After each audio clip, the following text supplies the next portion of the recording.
18장 1절 오늘 본문 말씀을 다시 합독하시고 히브리어로도 한번 읽어보시도록 하시겠습니다. 창세기 18장 1절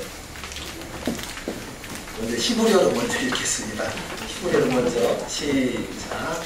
바에라 엘라후 아도나이 에로네이 마므레 레후 요세부 베타온 하오엘 케몬 하요. 여호와께서 마므레 상수리 숲을 근처에서 아브라함에게 나타나시니라.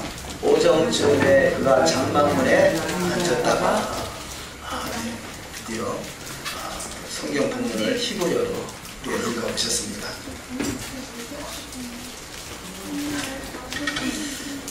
나타나시니라.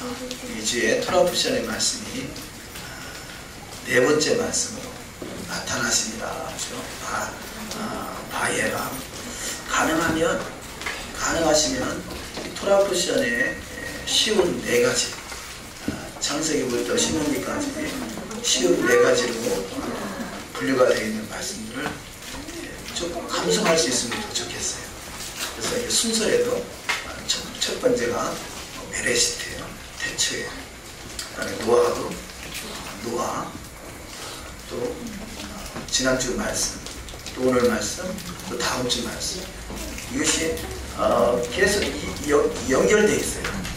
레크레카, 가라 그러죠. 오늘은 나타나십니다. 주의 말씀 앞에 하나님의 말씀을 창조하시고 그 창조된 세상에 노아를 통해서 결국 심판이 있다는 것을 또 간략하게 성경 전체를 또 표현할 수 있겠죠. 그리고 다시 노아를 통해서 시작된 세상이 이제는 하나님의 말씀을 따라서 하나님의 명령을 따라서 가라 할 때 그 말씀을 순종해서 갔더니 오늘 말씀과 같이 나타나시는 축복이 있어요. 그래서 이 나타나심, 그래서 이런 순서가 나름대로 그 메시지를 주고 있을 것 같아요. 또 그 구절마다 또 다 암송할 수 있다면 더 좋겠죠. 어쨌든 쉬운 네 가지의 말씀이 그 하나님의 나타나심의 통로를 잘 설명하고 있다고 표현할 수 있겠습니다.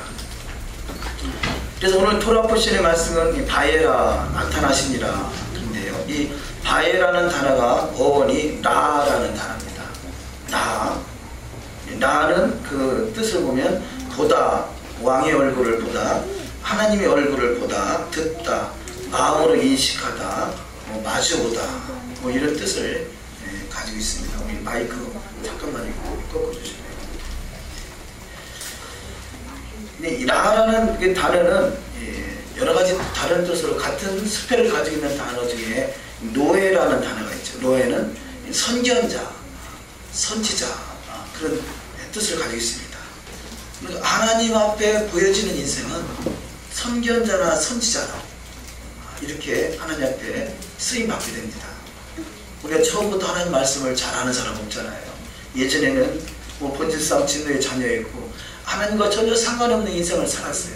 근데 어찌 열심히 하다 보니까 하나님 앞에 보여지게 되고 하나님이 나타나시게 되고 주님과 얼굴과 얼굴을 대면하게 되고 주님 자신은 영광이단 말이에요. 영광.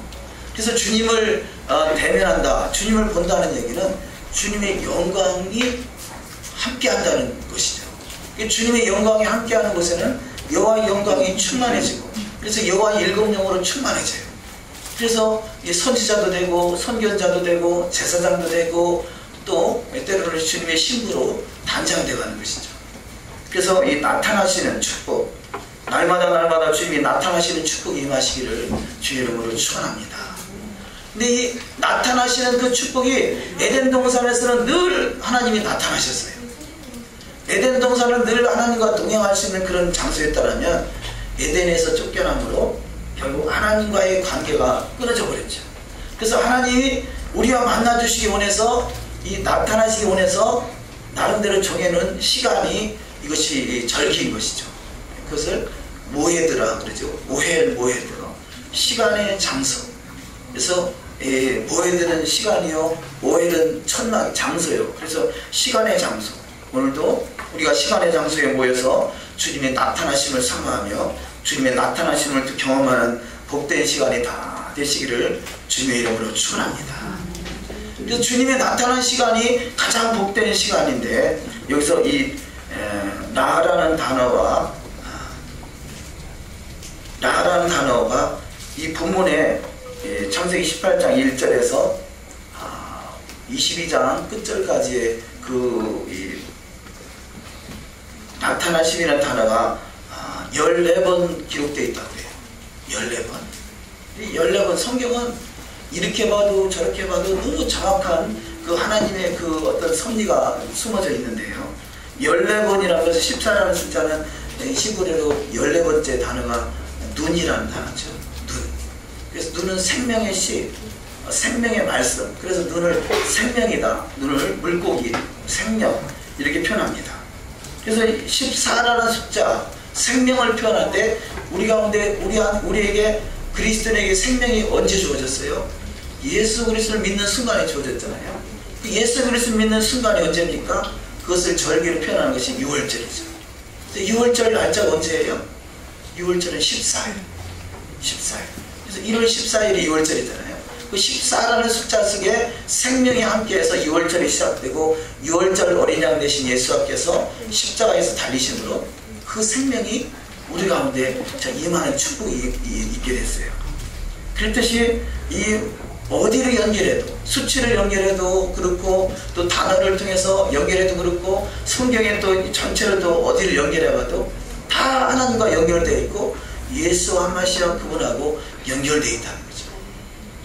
저는 다른 거 다 제껴놓고 창세기 1장 1절에 태초에 하나님이 천지를 창조하시니라, 그 속에 예수께서 4000년에 출임하시고 6000년에 재림하셨다는 그 내용을 보고서 기절 초통을 했습니다.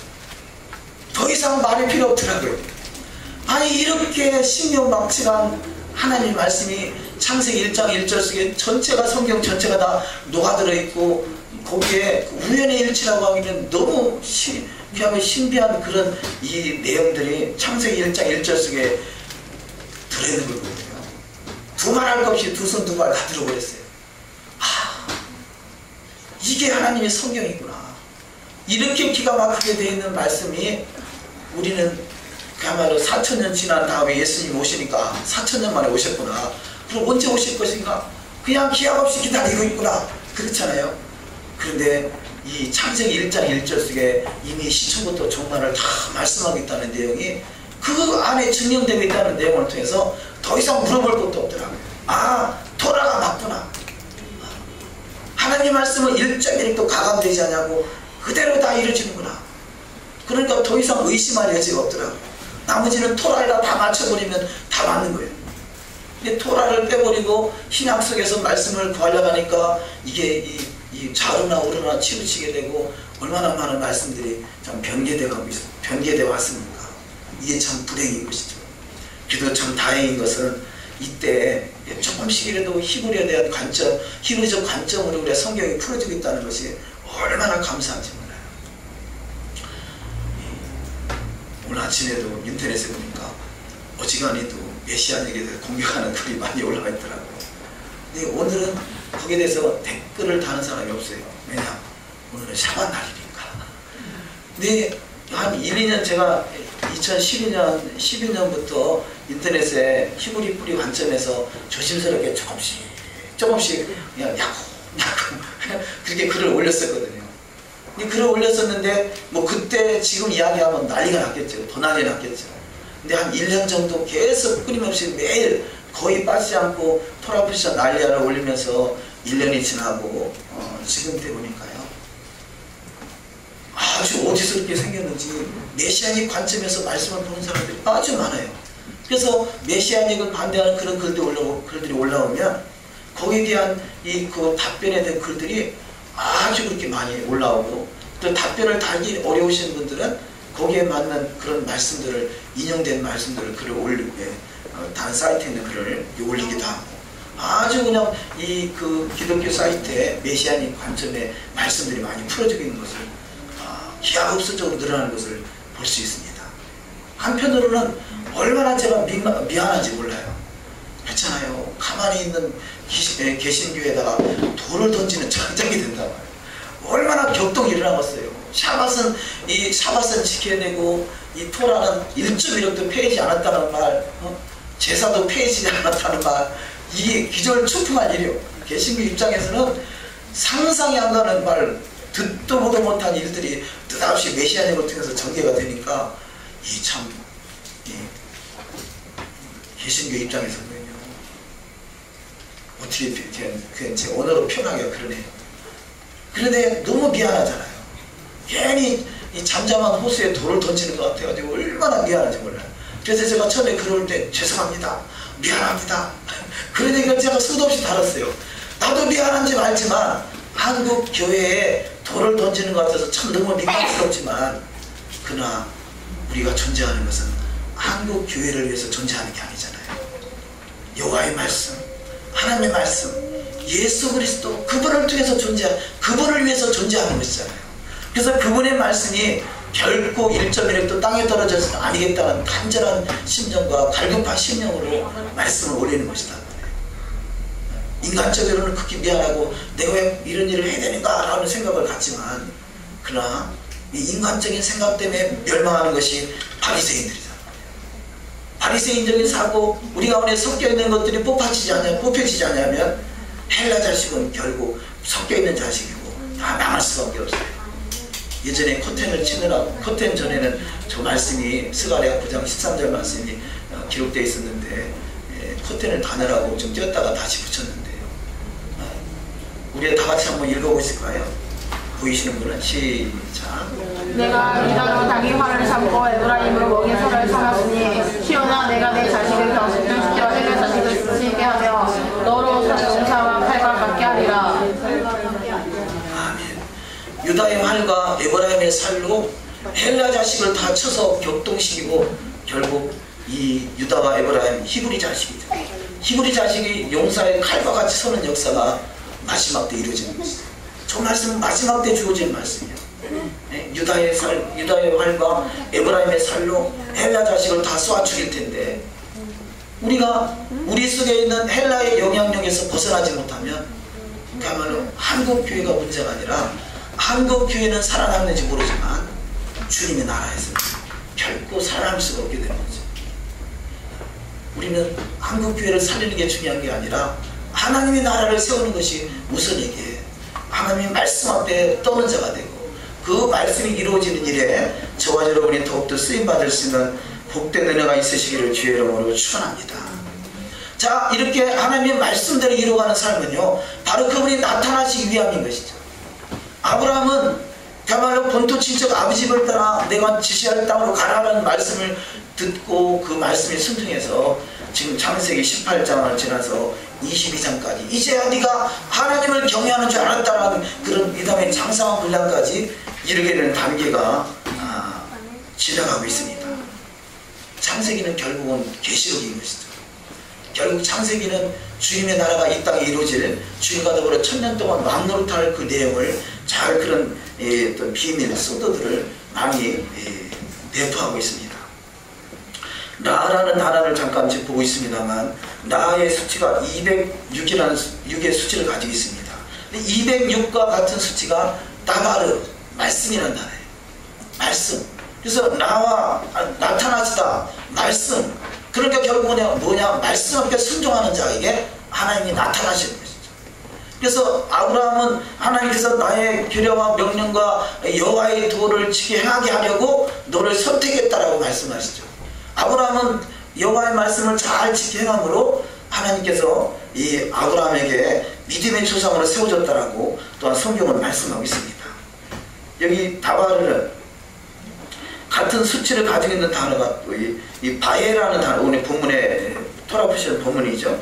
바에라는 수치를 217인데 같은 수치를 가지고 있는 단어가 코텔이라는 단어입니다. 근데 코텔은 가지, 회초리, 작은 가지, 젖먹이, 막대, 매 이런 단어로 되어 있는데 같은 단어죠. 근데 이사야 11장 1절에 보니까 이새의 줄기에서 한 싹이 나며 그 뿌리에서 한 가지가 나서 결실할 것이고, 여기서 이새의 줄기에서 한 싹이 난다는 것은 바로 예수 한 마시아 그분을 말하는 거잖아요. 우리 이사야 11장 1절 이하의 말씀은 예수 하마시아 그분이 여호와 일곱 영으로 지혜와 총명과 모략과 재능과 지식과 여호와를 경외하는 신으로 임하는 그분의 그 모습이 바로 바에라는 그 바에라와 같은 수치를 가지고 있다는 거죠. 그러니까 성경은 어디를 봐도 다 예수 그리스도와 연결되어 있어요. 그렇기 때문에 이 성경은 1.1획도 가감할 수 없는 그 말씀으로 되어 있다는 것을 이런 것들이 증명한다 할 수 있습니다. 또 이 본문의 창세기 18장 1절을 우리가 히브리어로 읽었습니다만 18장 1절이 단어가 42자로 되어 있어요. 42자, 42는 뭘 말합니까? 이 마태복음 1장 1절에 아브라함과 다윗의 자손 예수 그리스도의 세계라 말씀하시면서 아브라함부터 다윗 때까지 14대예요. 14, 아까 생명의 숫자가 14라고 했죠. 또 다윗의 숫자가 14예요. 또 다윗 때부터 바벨론까지 14대요. 바벨론 때부터 예수 그리스도까지 14대. 그 14, 14, 14를 더하면 42대. 42대. 광야에서 40년 동안 42번의 장막을 치죠. 이렇게 참 성경은 기가 막히게 신비막측하게도 모든 것이 다 메시지를 주고 있습니다. 그런데 이 마귀들은요, 동일하게 이런 단어들이나 이런 것들을 참 이용하려고 그래요. 그래서 이 성전에, 솔로몬 성전에 보아스와 야긴 이 두 기둥이 서 있잖아요. 두 기둥과 같이 프리메이슨의 그 성전에도 두 기둥이 똑같은 이름을 조금 변형시켜서 이렇게 사용하고요. 많은 것들을 프리메이슨들은 이용합니다. 666 짐승의 표가 뭐겠어요? 우리가 이 쉐마 이스라엘 들으라 이스라엘아. 그래서 손이나 이마에 하나님의 말씀에 이게 기록하고 그를 표로 삼으라. 그렇게 표현하는 말씀들을 마귀는 666 짐승의 표를 마지막에 손이나 이마에 표를 찍어주려고 합니다. 이런 것이 성경에 있는 내용들을 그대로 자기들에게 사탄의 이름을 붙여서 이용하려고 하는 것들. 42라는 숫자도 42달 동안 이 환란을 당하는 그런 과정들, 이런 것들이 우리는 그래서 말씀 속에다가, 말씀에다가 누가 그 말씀을 붙들고 있느냐가 중요한 것이죠. 우리 인생도 그래요. 우리 인생 속에 주님이 나타나시면 그럼 하나님의 영광을 나타날 수 있는 거룩한 주님의 백성이 되는 것이고, 내 속에 마귀가 역사하면 그야말로 마귀 자식이 되는 것이죠. 우리는 더욱더 하나님의 역사하심이 충만해지는 은혜가 있으시기를 주의 이름으로 축원합니다. 나타나심. 두 번째 말씀으로 아브라함을 택하신 이유. 자, 하나님께서 이 본문 말씀에 의해서 왜 하나님이 아브라함을 선택하셨는가? 창세기 18장 18절을 합독하십니다. 아브라함은 강대한 나라가 되고 천한 만민은 그를 인하여 복을 받게 될 것이 아니냐. 또 너희가 그리스도께 속한 자면 곧 아브라함의 자손이요 약속대로 유업을 이을 자니라. 창세기 18장 18절에 아브라함은 강대한 나라가 되고 천한 만민은 그를 인하여 복을 받게 될 것이다. 그 말씀 전에 아브라함을 선택한 이유가 복을 받게 하시는데, 지금 창세기 35장 10절을 한번 읽습니다. 시작. 그에게 이르시되 내 이름이 야곱이다마는 내 이름을 다시는 야곱이라 부르지 않겠고 이스라엘이 내 이름이 되리라 하시고, 그가 그의 이름을 이스라엘이라 부르시고, 그에게 이르시되 나는 전능한 하나님이라 생육하고 번성하리라. 국민과 많은 국민이 내게서 나고 왕들이 내 허리에서 나오리라. 위의 말씀을 좀 잘랐습니다만, 여호와의 말씀, 그 너와 너 후손들에게 의와 공도를 지키게 행하게 하려고 아브라함을 선택하셨고, 그 아브라함의 명령에 순종하며 삶을 살았던 그를 통해서 너와 너 자손을 통해서 이 큰 민족을 이루게 하시고, 국민과 많은 국민이 내게서 나오고 그 속에서 왕들이 나온다 그러죠. 베드로서에서 왕 같은 제사장이다 그러지 않습니까? 바로 예수님의 12 제자들이 그야말로 12 보좌에 앉아서 12지파를 심판하리라 그럽니다. 근데 12지파가 뭐겠어요? 결국은 이 땅은 바로 예수의 나라가 12지파로 세워지고 70나라가 세워져요. 12지파와 70나라. 그래서 12제자와 또 70인의 제자 뭐 이렇게 표현되어 있지 않습니까? 이것은 결국은 마지막 때 세워질 하나님의 나라. 지금은 이 세상 나라가 대략 한 300개 나라가 있다 친다 하더라도요, 정확한 숫자는 제가 잘 모르겠습니다만 300개 나라가 있다 할지라도 그것이 하나님이 세워지는 나라가 아니라 마지막 때 70나라가 세상을 다스리게 되는 거죠. 근데 그때 이 12제자와 70나라의 그 왕같은 제사장들로 세워지시기를 주의 이름으로 축원합니다. 이것이 바로 이스라엘인 것이에요. 그 이스라엘을 세우기까지 하나님이 아브라함을 선택하셨고 아브라함에게 나타나시는 그 축복의 여정을 통해서 우리 아브라함 같은 신앙, 예수 그리스도를 주라 시인하는 자에게는 아브라함의 후손으로서 예비하신 기업이 있다라고 말씀하십니다. 그 기업의 상속자가 다 되시기를 주님의 이름으로 축원합니다. 마태복음 16장 18절을 합독하십니다. 또 내가 내게 이르노니 너는 베드로라. 내가 이 반석 위에 내 교회를 세우리니 음부의 권세가 이기지 못하리라.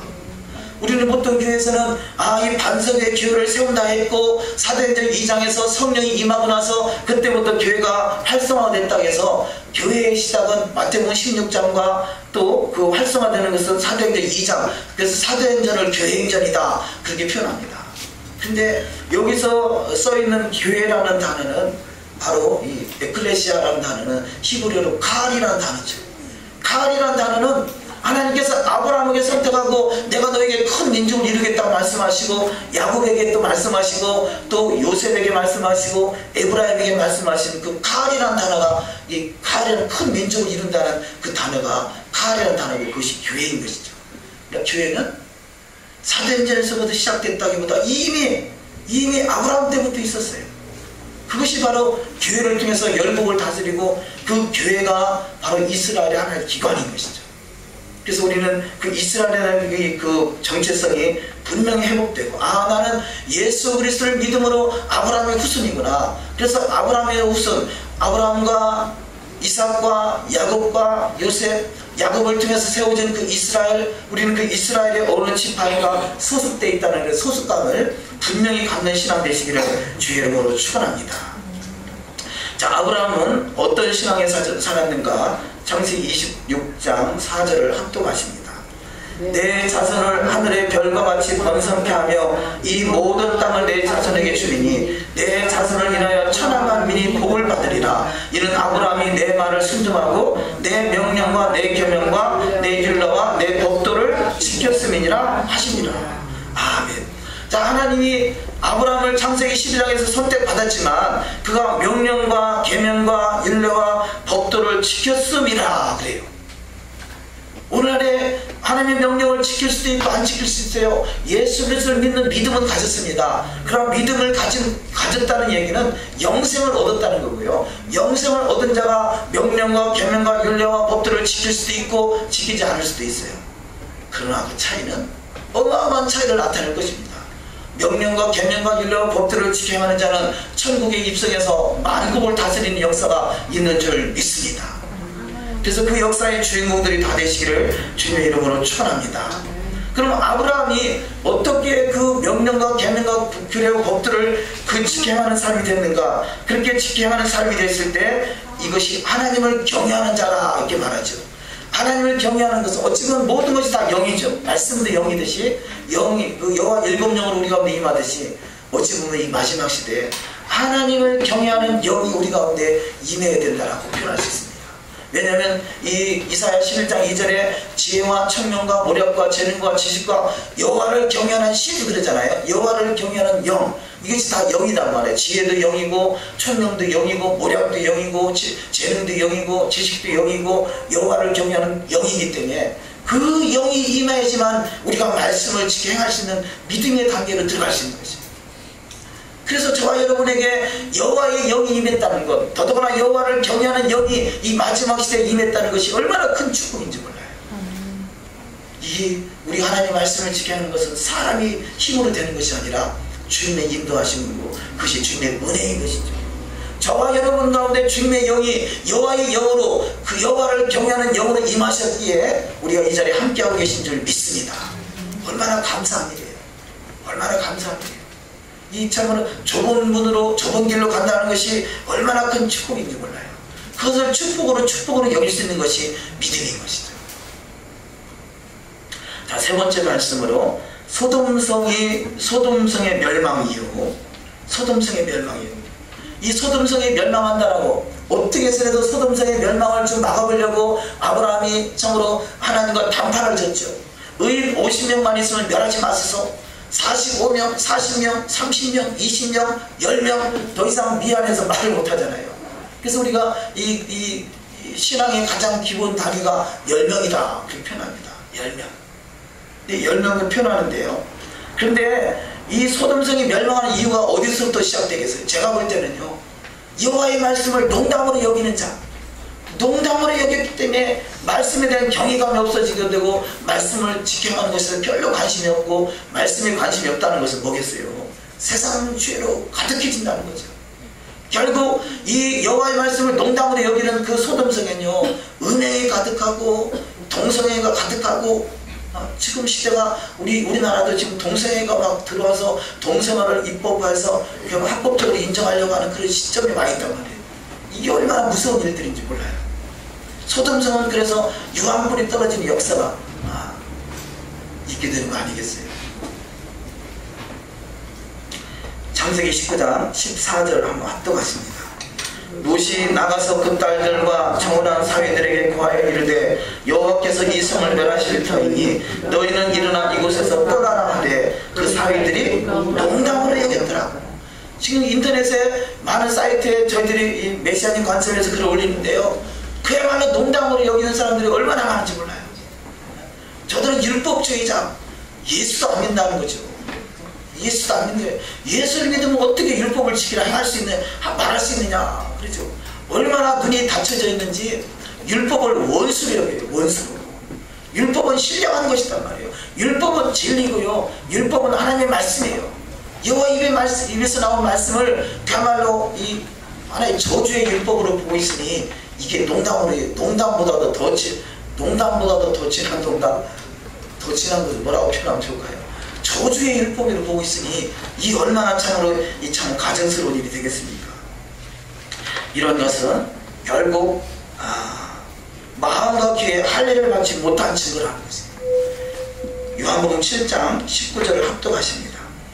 모세가 너희에게 율법을 주지 아니하였느냐? 너희 중에 율법을 지키는 자가 없도다. 너희가 어찌하여 나를 죽이려 하느냐? 자, 이 말씀은 예수께서 하신 말씀이거든요. 예수께서 하신 말씀이 모세가 너희에게 율법을 주지 아니하였느냐? 너희 중에 율법을 지키는 자가 없도다. 이 율법을 지키지 않는 저들이 예수를 죽이려 한다 그래요. 예수를 누가 죽였느냐? 우리는 율법을 잘 지키는 그야말로 율법 백성이요, 이 바리새인이요, 이 대제사장이요, 이런 사람들이 죽인 것 같지만요, 예수님 보시기에 그 당시에 율법을 지킨 자가 예수님을 못 박은 게 아니라 율법을 지키지 않는 자가 못 박았다는 거죠. 죽이려고 했다는 거죠. 실상 그렇게 된 것이에요. 우리는 끊임없이 율법을 얘기하면요, 뭐라고 하느냐? 바리새인들이 율법을 지켰지만 저들이 예수님 앞에 책망받고 이 독사의 자식들 하지 않느냐? 그러니까 너희들은 왜 또 바리새인 따라서 또 율법을 지키려 하느냐? 이렇게 표현한단 말이에요. 그런데 예수님의 관점에서는 저들은 율법을 지키지 않은 자라는 거죠. 왜냐? 섞여있기 때문에 그래요. 율법이라고 생각하는 것을 율법을 어떻게 하면 잘 지킬 수 있을까라고 생각해서 만들어놓은 또 장로들의 유전, 사람의 계명, 이런 것들이 섞여 있으니까 진짜 하나님의 말씀은 땅에 패대기 쳐버리고요, 엉뚱한 걸 붙들고 있는 것이에요. 오늘날의 그런 시점이 이 유대인의 관점이다 할 수 있습니다.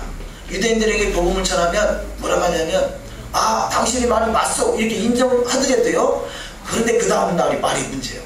그런데 내가 가서 랍비에게 물어보겠습니다. 그래요. 자기는 낫다라고 인정하는데 랍비에게 가서 물어봐서 랍비가 아니라 하면 아닌 거예요. 그러니까 랍비의 권위를요, 성경의 권위보다 더 높이 둔 것이에요. 이게 문제인 거죠. 마찬가지로 가톨릭도 마찬가지예요. 가톨릭도 자기들이 이렇게 맞다라고 인정이 된다 하더라도요, 가톨릭에서 위에서 상부에서 지시가 아니다 그러면 아닌 거예요. 안식교도 마찬가지예요. 그나마 개신교는 가능성이 있는 것은요, 자기가 깨달았으면 그렇구나 깨닫고 자기 스스로 자기 길을 선택할 수 있는데요, 이 유대교나 이 안식교나 이런 일부 어떤 종파들은요, 철저하게 위에서 지시하는 대로 움직여요. 그러니까 완전히 세뇌가 돼 있어서 자기는 동의가 돼도 그것을 못 바꾸는 거죠. 물론 요즘에 안식교에서도 많이 메시아의 관점에서 관심을 가지고 많이 돌아오는 분들이 계신 것을 눈에 볼 수 있습니다. 하나님의 때가 돼서 그야말로 여호와를 경외하는 신으로 임한 자들에게 하나님의 이 토라에 대한 눈이 열려지는 것을 참으로 감사히 여깁니다. 본문에 모세가 여호와 너희에게 율법을 주지 않았느냐. 근데 이 율법을 지키는 자가 없다. 이들이 바로 율법을 지킨다면 율법의 실체가 되시는 예수 그리스도를 당연히 알아봐야 되죠. 근데 섞인 율법 가지고는 알아볼 수가 없어요. 더 간박해져요. 우리 가운데 저는 끊임없이 이 메시아님 관점에서 댓글을 다는 분들한테 저렇게 주장을 하고 권면을 하는 것이에요. 우리가 아무리 성경을 많이 알아도 그것이 사람에게 어떤 상처가 된다면, 나는 아는데 너희는 이것도 모르냐라고 너에게 판단하고 정죄하고 감정을 자극하고 상처가 된다면 우리는 마귀한테 쓰임받는 것이다. 그게 편합니다. 성경을 안다라면 누가 성경을 제일 잘 알겠어요? 제가 볼 때는요, 예수님이 제일 잘 아실 거고, 왜냐하면 성경 자체니까. 그 다음에 성경을 잘 아는 자는 마귀라고 생각해요. 마귀는, 우리는 천상의 세계에 가보지도 못했지만 마귀는 천상의 세계에서 살았던 자고, 천상의 세계에서 주님과 하나님 앞에 가장 가까이서 이 하나님의 수종을 들던 자란 말이에요. 그러니 얼마나 하나님 말씀을 잘 알겠어요. 근데 왜 마귀가, 그야말로 이 천사가 마귀가 됐습니까? 교만이잖아요. 우리가 하나님의 말씀을 남들보다 조금 더 안다고 해서 그것이 나를 주장하고 나를 드러낸다면 그것은 교만이 돼서 마귀에게 쓰임받기 딱 십상입니다. 똑같은 말씀 속에 마귀가 들어가면 그 마귀 말이 되는 것이고, 하나님이 여기 임하시면 여호와를 경외하는 신으로 충만해지는 역사가 있는 줄 믿습니다. 사도행전 7장 51절 이하 말씀을 합독하십니다. 목이 곧고 마음과 귀에 할례를 받지 못한 사람들아, 너희도 너희 조상과 같이 항상 성령을 거스르는도다.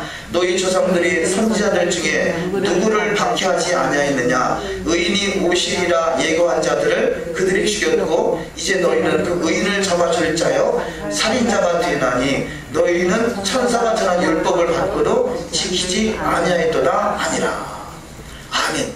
하나님의 말씀을 지키지 아니하는 자는 왜 그러느냐? 너희가 마음의 할례를 받지 못했다는 거죠. 너와 박하와 해안과 근처에 11절은 들이되 의와 인과 신은 버렸도다 하는 말씀 있잖아요. 우리가 이 말씀을 잘 새겨서 받아야 돼요. 의와 인과 신을 잊어버리면 이 율법의 이 고태법, 이 박하와 해안과 근처에 우리 행하는 어떤 행동으로 취하는 것들이 별로 가치가 없어지는 거죠.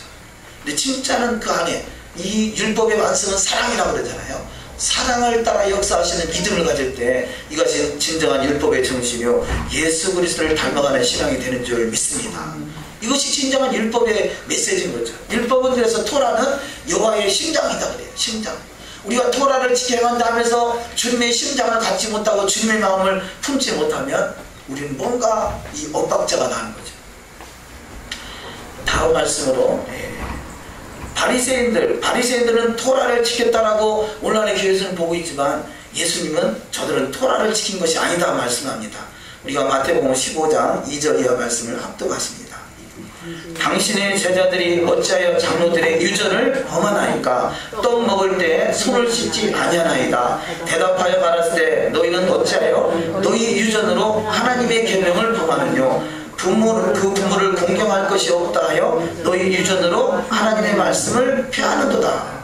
자, 장로들의 유전으로 이 바리새인들은 신앙생활을 했어요. 그 장로들의 유전이 뭔가요? 떡 먹을 때 손을 씻고 반드시 먹어야 된다. 그래야 거룩해진다라고 말하는 것이 장로들의 유전이고요. 또 부모에게 할 것을 하나님께만 드리기만 했으면 다 된다라고 생각하는 것이 이게 장로들의 유전인 것이죠. 이런 것을 통해서 너희 유전으로 하나님의 말씀을 폐한다. 우리 가운데 섞여 있는 것이 무엇인가? 더욱더 분별할 수 있는 영적 분별력이 있으시기를 주의 이름으로 축원합니다. 자, 이렇게 섞여 있는 것들로 신앙생활하면 어떤 결과가 이루어지는가? 마태복음 15장 19절 합독하십니다. 마음에서 나오는 것은 악한 생각과 살인과 간음과 음란과 도적질과 거짓 증거와 회방이니 이런 것들이 사람을 더럽게 하는 것이요 씻지 않는 손으로 먹는 것은 사람을 더럽게 하지 못하느니라. 자, 악한 생각, 살인, 간음, 음란, 도적질, 거짓 증거, 회방, 이런 것들이 왜냐? 섞여 있는 것을 신앙생활 하다 보면 그런 열매들이 맺히게 된다는 거죠. 이게 참으로 무서운 거죠. 그냥 대충 섞여 있는 것이 별것 아닌 것 같지만 그 열매는 너무너무 비참한 것으로 큰 차이를 나타냅니다. 그래서 전도서에서 이 솔로몬은 인생을 결국 다 살아보고 결과론적으로 고백하는 말씀이 전도서 12장 13절입니다. 합독합시입니다. 이래 결국을 다 들었으니 하나님을 경외하고 그 명령을 지킬지어다. 이것이 사람의 본분이니라. 하나님은 모든 행위와 모든 은밀한 일을 선악간에 심판하시리라. 하나님을 경외하고 그 명령을 지키는 것이 사람의 본분이라는 거죠. 하나님을 경외하는 것, 마지막에 결국 이 세상을 주님이 통치하는 나라가 하나님을 경외하는 사람들이 들어가는 나라예요. 여호와의 그 경외하는 나라, 여호와를 경외하는 신이 충만해진 나라가 천년왕국이고, 그 때를 바라보고 살아가는 것이 사람의 본분이다. 그렇지 못한 것은 선악간에 반드시 심판이 있다는 것이다.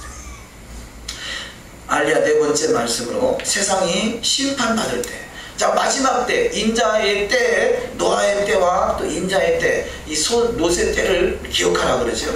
누가복음 17장 28절을 합독하십니다. 또 노세 때와 같으리니 사람들이 먹고 마시고 사고 팔고 심고 집을 짓더니 롯이 소돔에서 나가던 날에 하늘로서 불과 이왕이 비오듯 하여 저희를 멸하였느니라. 인자의 나타나는 날에도 이러하리라. 아멘. 자, 마지막 때 소돔에서 나가던 날에 하늘로서 불과 이왕이 비오듯 하여 저희를 멸하였느니라. 인자에 나타나는 날에도 그러하리라. 이렇게 표현하고 있습니다.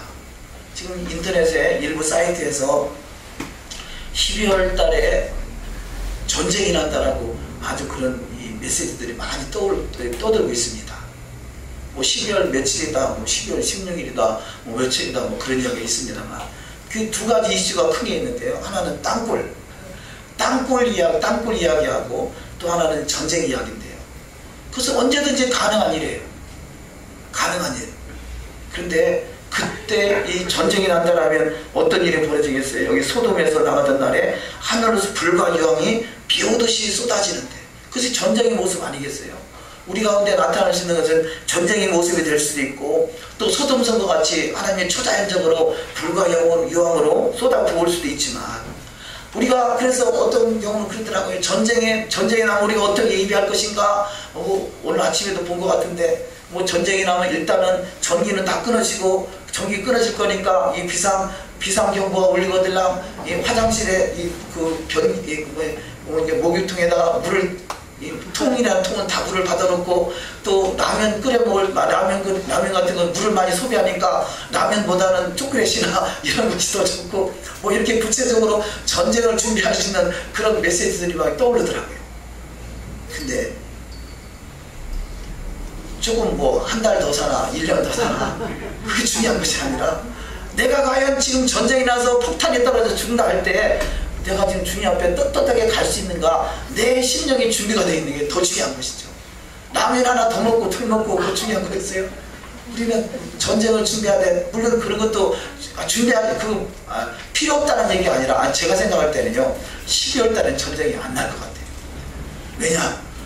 이 지금 소돔성의 전쟁을 얘기했으니까, 소돔성은요, 이 죄악이 관련돼 갖고 그야말로 이 외부에서 오면 다 이 음행으로 가득 찼던 그런 시대잖아요.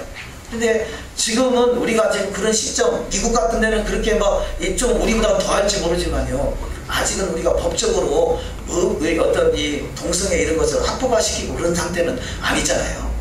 아마도 동성애가 합법화되고 그때가 전쟁 때가 아닌가 일단 싶어요. 어쨌든 제 말을 100%는 믿지 마시고 언제든지 준비하시되, 먼저 우리는 영적인 준비를 해야 돼요. 영적인 준비. 우리는 아무도 모르죠. 시효 때를 언제 알겠어요? 누가 알겠어요? 전쟁 나는 것도 몰라요.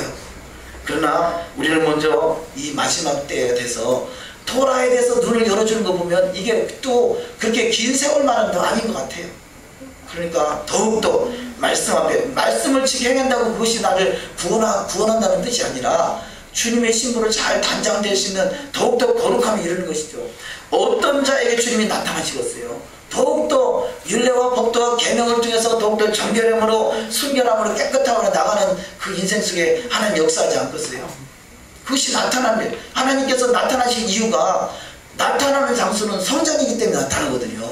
거룩한 장소이기 때문에, 거룩한 것이 바로 성전이에요. 성전에 나타나는 그 성전된 자리, 우리는 지금의 때는 성전이 있는 시대가 아니라 우리가 바로 성전이고, 너가 신령과 진정으로 예배하는 그 처소가 성전이라 그랬잖아요. 어떤 상황 속에서도 우리는 지금 우리 자신을 먼저 거룩하게 구별할 수 있는 신앙 되시기를 주의 이름으로 축원합니다. 거룩을 이야기하다 보니까 선아 생각이 나서 잠깐 말씀을 드립니다. 한 3, 4일 전에 바람 나가지고 교회를 나갔잖아요. 제가 볼 때는 한 10교회 이상은 다 돌아다닌 것 같아요. 이 주변에 있는 교회는 싹 쓸고 다녔어요. 근데 제가 어제 갑자기 궁금해가지고 너가 간 교회 왜 다 여기저기 돌아다니다가 결국은 다시 돌아왔냐? 물어봤더니요. 여기는 어떻고 저기는 어떻고 저기는 간 말씀도 안 알아듣기고 근데 한 교회 갔더니 돼지고기를 먹으라 하더래. 돼지고기를 먹으라 하는데 근데 토라를 들었잖아요. 돼지고기 먹지 말라는 이야기를 들었잖아요. 성경에서 율법에서 돼지고기 먹지 말라 들어가지고 그게 마음에 꽂히는 거예요. 그래서 거기서 돼지고기 먹어라 그러니까 아, 나 안 먹어요. 그러니까 아니 먹어. 그거 가지고 목사님하고 왜 그게 무슨 상관이 있다고 그러냐. 그래서 그게 뭐 티격태격 했나 봐요. 그러니까 성경에서 먹지 말라고 해서 안 먹어요. 그래가지고 더 이상 가기가 싫대. 왜냐면 예전 같으면 돼지고기 맛있다고 먹었을 텐데요. 아, 토라의 말씀에 먹지 말라고 기록되어 있으니까 나는 안 하겠다는 그런 마음이 이 안에 살 속에 그야말로 살 속에 그 하나님 말씀이 새겨진 거 아니겠어요? 그러니까 살 속에 새겨졌으니까 돼지고기를 보는 순간에 내 마음에 거부감이 느끼는 거예요. 거부감. 그냥 우리가 아직 살 속에 새기지 않았을 때는 구주로 먹고 싶은데 성경은 먹지 말라고 그러지. 먹어야 되느냐 막아야 되느냐 뭐 그런 갈등식이 있을 거예요. 그런데 살 속에 말씀이 새겨지면요 내 살이 거부를 해요. 살이 거부하기 때문에 안 하게 되는 거죠. 그래서 맞다고 그러더라고요. 그러잖아요. 돼지고기 먹지 말라는 데가 얼마나 되겠어요. 토라의 말씀이 내 안에 들어가니까 말씀이 내 안에서 이루어지는 삶이 되는 거예요. 제가 쫓아가서 돼지고기 먹나 안 먹나 보자 뭐 그러겠어요? 저는 한 번도 전화하거나 연락한 적 없어요. 자기가 알아서 왔지. 근데 왜냐 말씀이 들어가니까 말씀이 내 안에서 떨게 되는 거예요. 말씀을 거부하는 상황이 생기면 내 살이 거부를 하는 거예요. 이게 은혜인 것이죠. 은혜인 것이에요. 그래서 더욱더 큰 은혜 위에 은혜를 더하시는 저와 여러분의 신앙이 되시기를 소망합니다. 네, 세상이 심판받을 때 오늘도 되도록이면 빨리빨리 넘어가도록 하시겠습니다. 이삭이 히브리어로 이츠하크 그런데요. 그것이 그가 빛날 것이다 라는 뜻을 가지고 있습니다. 근데 그 이삭을 단어를 나눠서 보시면 요도가 짜디 이것은 그 이츠는 터져나오다. 하크는 뒤에 하크 있는 그 단어는 법 토라 쿠쿠라는 어원이 법 토라와 연결된 쿠프라는 단어가 케트와 쿠프 이게 호크라는 단어인데 호크는 영원하다는 뜻이에요. 영원하다. 토라는 영원한 것이다. 그러니까 이삭이라는 단어 그 글자 속에는 바로 이삭의 이름에 토라가 터져 나온다. 이삭의 이름에 토라의 탄생을 의미하고 또 하늘의 예루살렘에 속한 이삭은 토라의 나라라는 것을 메시지를 주고 있는 것이죠. 그래서 바로 토라는 빛인 것이에요. 여호와의 말씀이 주의 말씀이 내 발의 등이요 내 길의 빛이니라 그랬잖아요. 토라가 들어가는데 빛이 밝히니까 과거에는 어둠인지 빛인지 모르고 돼지고기가 좋은지 나쁜지 안 좋다고 그랬죠. 제일 맛있는 고기가 돼지고기라고 그랬잖아요. 맛있게 생각했던 그 고기가 내 안에서 거부감을 느끼더라고요. 왜냐? 토라가 들어가니까 토라의 빛이 들어가니까 이 어둠은 쫓겨나게 되는 거죠. 어둠은 그것이 여호와의 말씀 토라가 들어가지 않았을 때는 혼탁해졌을 때는 이게 옳은 건지 그런 건지 구별이 안 되는데 이게 하나님의 말씀이 들어가니까 분명하게 흙과 백이 가려지고요. 진리와 비진리가 가려지고 어둠과 거룩과 그야말로 어둠이 가려지는 것이죠. 이것이 축복인 것입니다. 그래서 이 이삭의 난시 로마서 9장 7절을 합독하십니다. 또한 아브라함의 씨가 다 그의 자녀가 아니라 오직 이삭으로부터 난 자라야 내 씨라 불리리라 하셨으니. 자, 그 뒤에 나오겠습니다만요. 이삭은 하늘의 예루살렘에 속한 자라 그래요. 약속의 자녀잖아요. 자, 이삭이 태어나기 전에 이미 하나님께서 이삭을 통해서 씨를 번성케 하려고 약속했는데 아브라함이 그때를 참지 못하고 이 하갈을 통해서 이스마엘을 낳잖아요. 근데 이스마엘을 하나님은 이스마엘이 아니다 그렇게 말씀하시고 하늘에서부터 속한 하늘의 에루살렘에 속한 이삭을 통해서 씨를 번성케 하려 하시고 저와 여러분이 바로 하늘의 에루살렘에 속한 자다 그래요. 왜냐하면 이 예수께서는 제사를 완성시킨 것은 맞지만 아론의 반차를 통한 짐승의 제사를 완성시킨 것이 아니거든요. 멜기세덱의 반차, 지난주에 잠깐 말씀 나눴죠. 멜기세덱의 반차를 통한 제사를 완성시킨 거죠. 하늘 성소를 완성케 하신 거거든요. 이 땅의 성소, 아론을 통한 땅의 성소는 아직은 완성되지 않았어요. 그래서 제사가 폐해지지 않은 것이죠. 그렇듯이 하늘 성소로부터 완성케 하는 그 사람이 바로 이삭인 것이고 그 하늘 성소를 통해서 거듭난 자가 저와 여러분인 것이에요. 땅의 성소, 짐승의 피를 통해서 거듭난 자가 아니라 하늘 성소를 정결케 하는 예수 그리스도의 보혈의 공로로 우리는 이 정결케 된 자예요. 그래서 우리는 하늘에서 난 자예요. 만약에 땅의 성소, 짐승의 피를 통해서 우리가 거듭났다 한다면 땅의 성소에, 여전히 땅의 성소에 속한 자죠. 근데 우리는 하늘 성소에 속한 자예요. 이 부분을 참 잘 이해가 됐으면 좋겠습니다. 그래서 저와 여러분은 하늘에 속한 하늘의 에루살렘에 속한 자라는 거예요. 그야말로 어찌 보면요, 유대인들 수천 년 동안 있었던 유대인들보다 더 월등히 나은 자로 하나님이 부르신 거예요.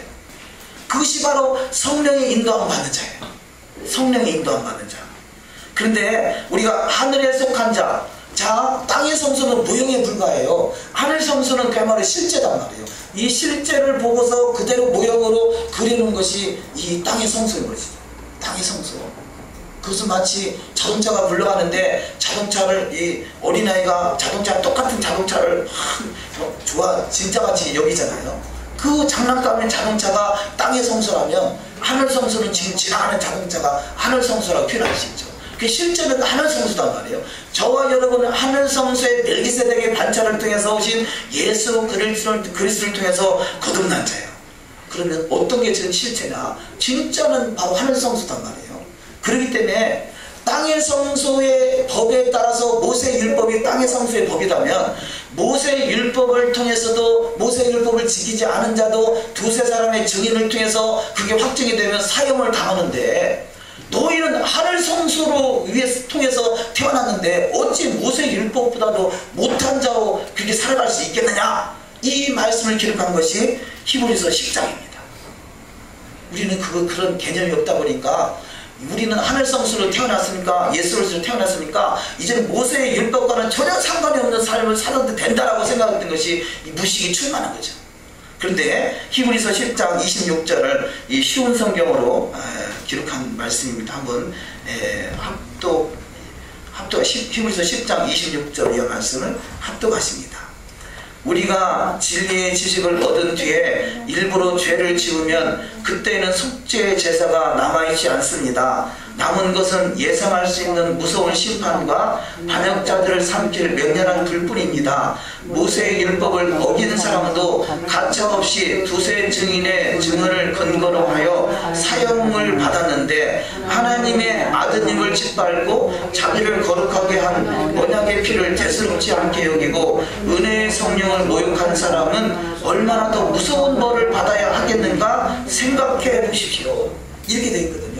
자, 이 성경을 자세히 보면 모세 28절이죠. 모세의 율법을 어긴 사람도 가차없이 두세 증인을 통해서 사형을 받았다고 그래요. 근데 우리 성경에는 이 부분이 28절에 모세의 율법을 어긴 사람도 이렇게 되는데 우리가 보는 성경에는 개역이나 개정판은요 모세의 율법을 폐한 사람도 이렇게 돼 있어요.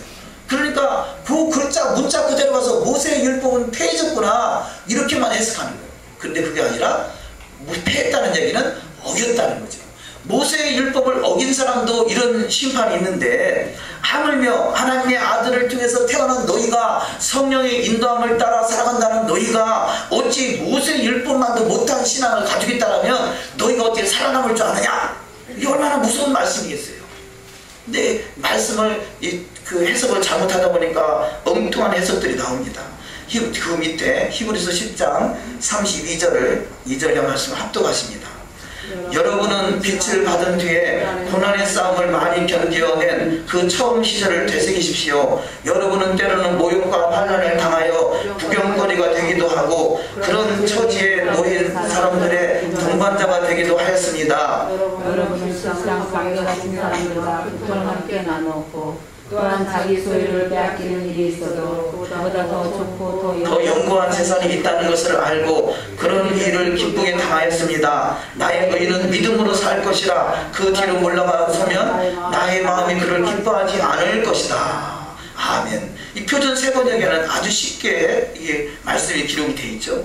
결국은 너희가 예수 그리스도를 믿음으로 결박과 환난과 모든 환난을 이길 수 있었던 것은 믿음이 아니겠느냐. 이렇게 사는 것이 믿음이다. 그래서 나의 의인은 믿음으로 살 것이다 라고 말씀한 거죠. 믿음으로 사는데 믿음으로 산다고 해서 율법과 전혀 상관이 없이 산다면 그것은 믿음이 아니다는 거죠. 믿음은 결박과 환난 속에서 말씀을 지켜 행하며 말씀을 이루어가는 삶. 그리고 마지막에 천년왕국에 그 천년 동안 왕노릇 할 수 있는 첫째 부활에 참여하는 자가 누구겠어요? 예수의 증거와 하나님의 말씀을 인하여 못배임을 당한다 할지라도 손이나 이마에 표를 찍어준다 할지라도 결코 우리는 말씀 앞에 말씀을 벗어나지 않고 말씀대로 이뤄가는 신앙, 이들이 첫째 부활에 참여하는 자여 천년 동안 왕노릇 할 자가 되는 줄 믿습니다. 자, 여섯 번째 말씀으로 전도자 아브라함. 자, 아브라함은 그 미드라시에 보면 전도자라 그럽니다. 전도자.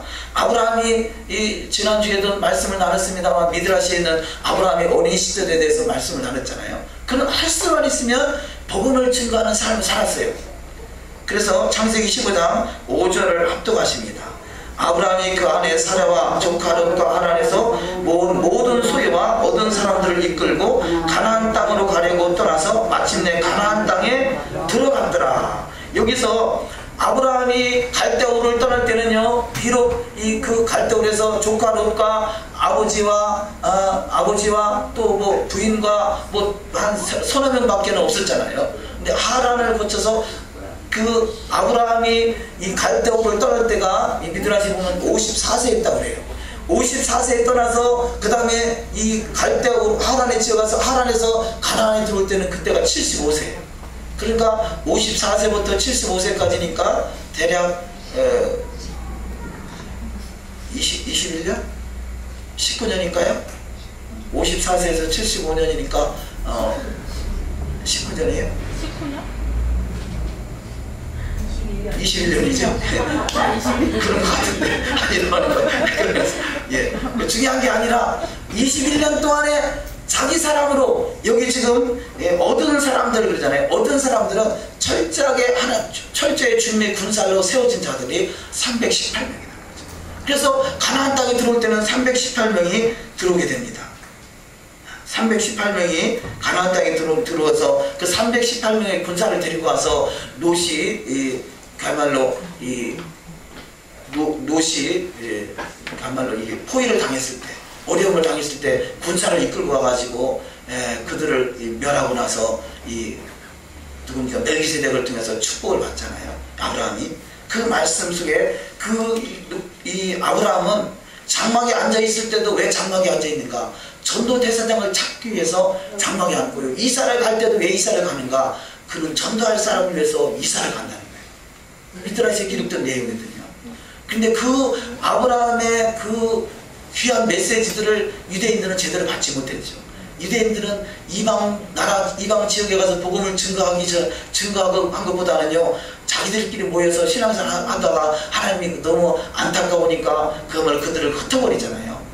열방에 흩어버리는, 성령이 임하고 나서는 에르살렘과 온 유다와 사마리아 땅끝까지 흩어지는 역사가 있게 되는데, 저들은 아브라함의 모습을 본받지 못해서 그래요.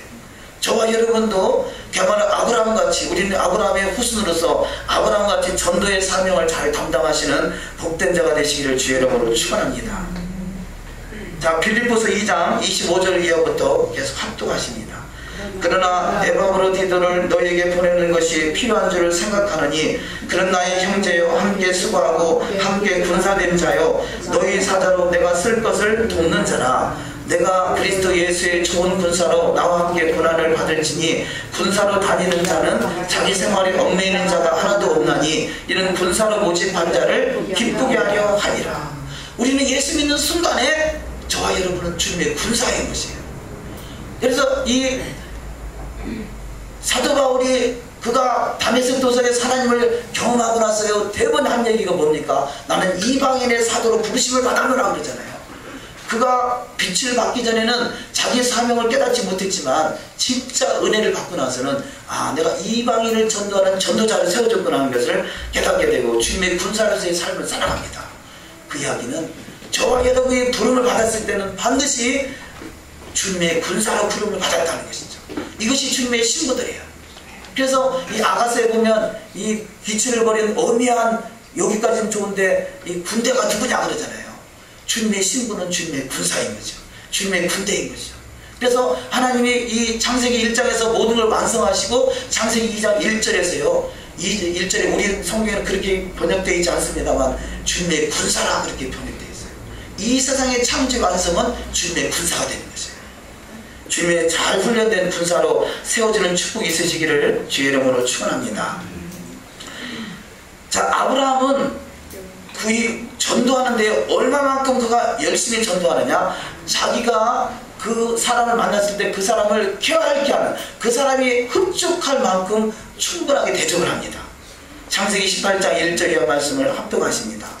여호와께서 마므레 상수리 숲을 근처에서 아브라함에게 나타나시니라. 오정쯤에 그가 장막문에 앉았다가 눈을 들어본즉 사람 셋이 맞은편에 섰는지라. 그가 그들을 보자고 장막문에 달려나가 영접하며 몸을 땅에 굽혀 내가 떡을 조금 가져오리니 당신들의 마음을 쾌활케 하신 후에 지나가소서. 당신들의 종에게 오셨으니이다. 그들이 가로되 내 말대로 그리하라.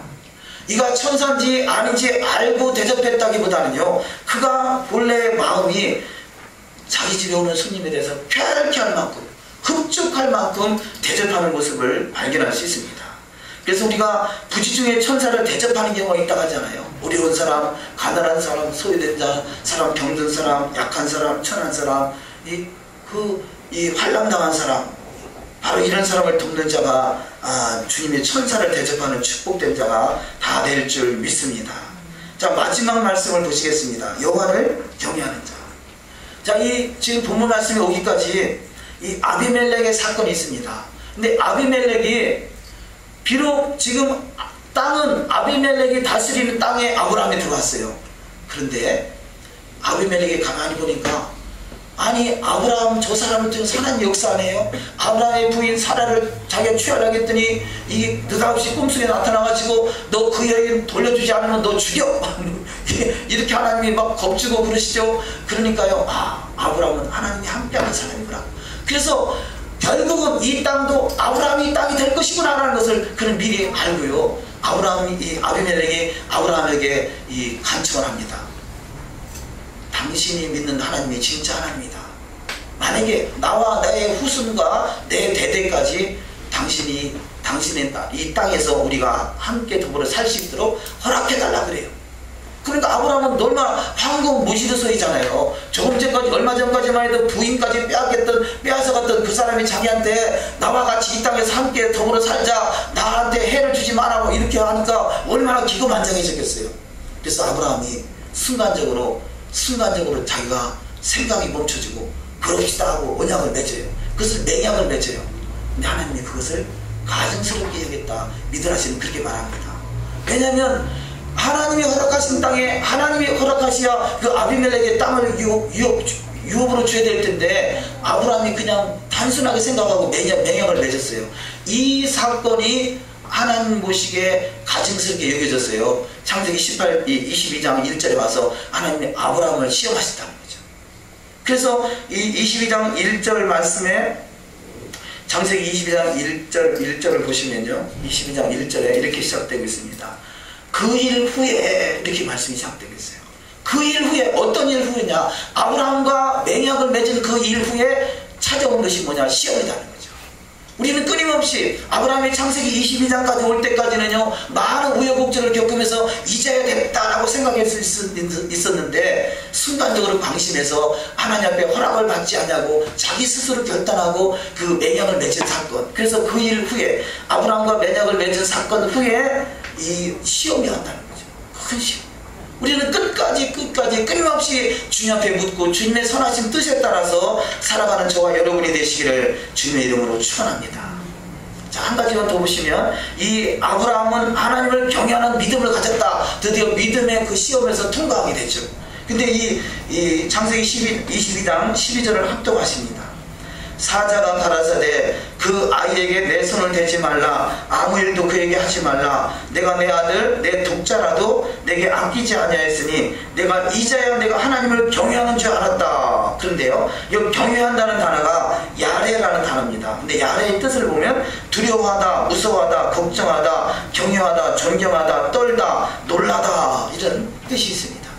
그래서 이 창세기 3장 9절 야레라는 단어가 써있는 단어를 우리 합독하십니다. 여호와 하나님이 아담을 부르시며 그에게 이르시되 내가 어디 있느냐 가르되 내가 동산에서 하나님의 소리를 듣고 내가 벗었으므로 두려워하여 숨었나이다. 여기서 하나님 말씀 앞에 죄를 짓고 나니까요, 자기가 두려워졌어요.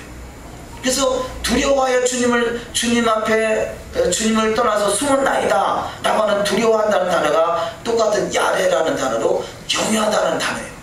자, 그러니까 우리가 하나님 앞에 말씀 앞에 이 자신이 생기면요, 하나님 앞에 떳떳해지는 거예요. 하나님을 경외하는 믿음으로 나갈 수 있는데 하나님 앞에 범죄하게 되면 하나님을 두려워하게 되는 거죠.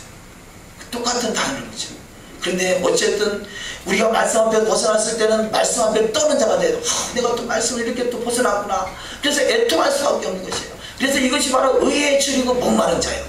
의에 줄이고 목마른 자. 어떻게 하면 의가 뭐냐? 이 마태복음 5장 6절에 심령이 가난한 자는 복이 있나니 나오면서 그 다음에 의에 줄이고 목마른 자. 의가 뭐냐? 도라예요. 도라의 말씀에 배 줄이고 목마른 자. 도라를 사모해서 어떻게 하면 도라를 조금이라도 더 지켜볼 수 있을까 해서 애통하며 나가는 자가 의에 줄이고 목마른 자요. 그 자에게 복이 있다는 것이에요. 우리가 아무리 노력해도 토라를 100% 다 지킬 수는 없을 것입니다. 그러나 할 수만 있으면 한 말씀이라도 더 말씀대로 이루기 위해서 우리가 이 애통하는 자가 될 때 가장 복 있는 자가 돼서 하나님의 크신 영광을 드러낼 수 있는 영광스러운 주인공이 다 될 줄 믿습니다. 마지막에 보시면 누가복음 3장 8절 합독하십니다. 회개에 알맞은 열매를 맺으라. 속으로 아브라함이 우리 조상이다 라고 말하지 말라. 내가 너에게 말해두는데 하나님